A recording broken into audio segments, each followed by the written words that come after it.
the warrior, the 5th grader, the dork, the somehow even bigger dork, Scott. Scott here. All of them classes you'd find in the typical fantasy game setting. But there is another. Yeah, boy!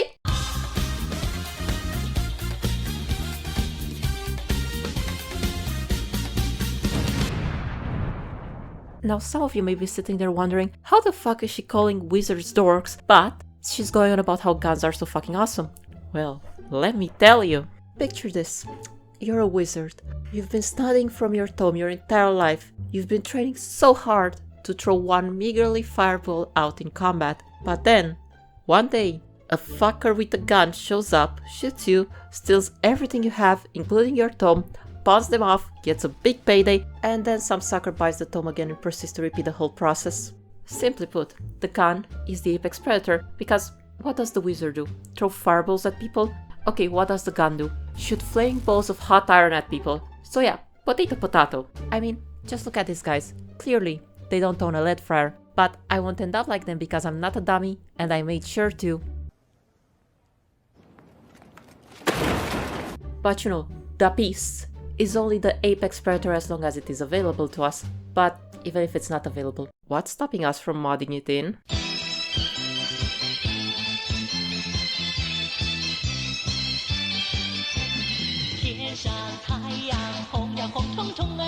Absolute buffoon. What you have there is not clips. These are mags.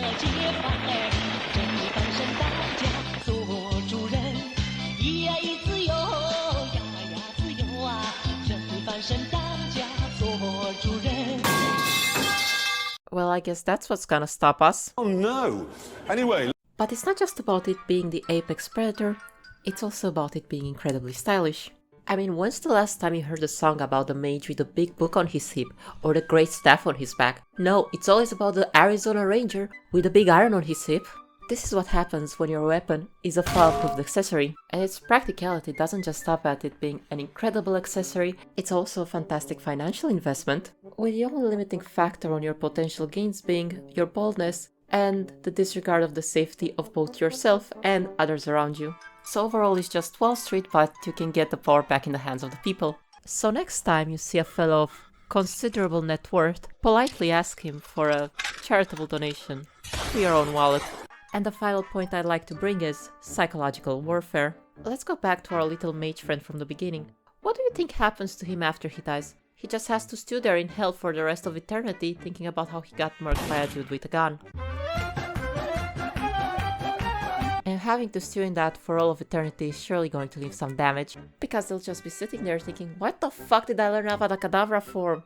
I could have just gotten myself a piece and called it a day. But let's strike the fantasy part out of the title.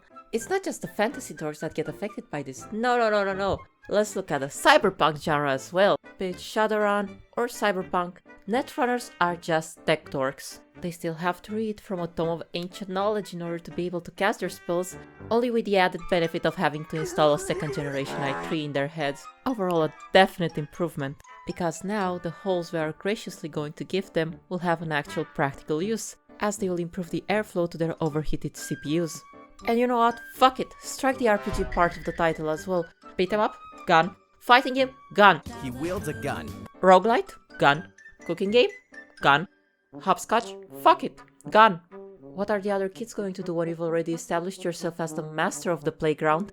So basically what I'm getting at, the next time someone challenges you to a game of rock, paper, scissors, be the motherfucker that dares to say, Gun.